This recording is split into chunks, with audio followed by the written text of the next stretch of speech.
Hi, welcome to another video from MS Office Guru. We hope you like the video and subscribe to our channel. Let's get started.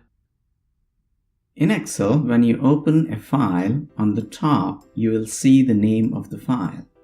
By default, if you do not save it, Excel calls it Book 1, Book 2, and so on and so forth. When you save it, it will show the name that you have saved it with. By default, Excel will have 3 sheets at the bottom here, and each sheet is different.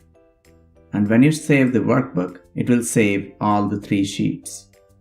We have more than 1 million rows and about 16,000 columns in each sheet, which will give you 16 million cells, and you can create multiple sheets. If you don't want a sheet, you can delete a sheet by right-clicking on the sheet name and selecting Delete. Status bar. At the bottom of the workbook, towards the left, you can see the status bar. Currently, it says Ready. And on the right, you can see the icon for magnification. Currently, it shows 100% here.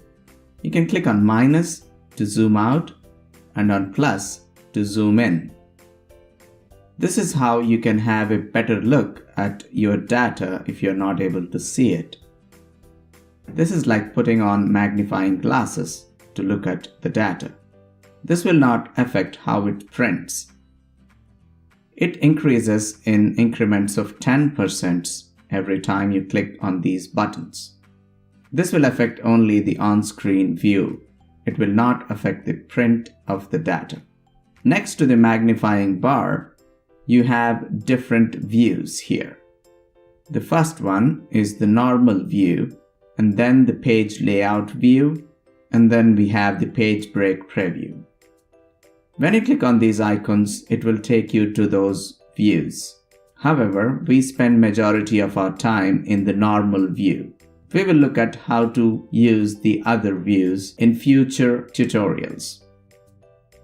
Saving and closing Excel files. When you go to the File tab, on the left-hand side, you can find an option to close the Excel workbook. If you have not saved it, it will show you a prompt to save, don't save, or cancel. Don't save will close the workbook without saving the workbook.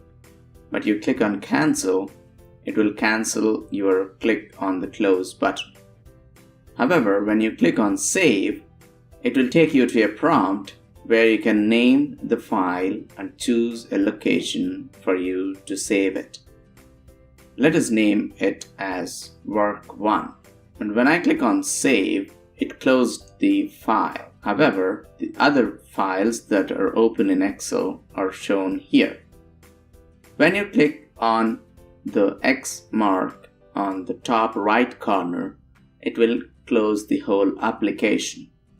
When you have closed all the workbooks, it will completely close the application Excel. When you go to Open and go to Recent, you can find the file that you have recently saved. This is saving and closing workbooks. To become an Excel expert in a few hours, check out the playlists on our channel. If you have liked the video, click like button below. Thank you for watching the video till the end.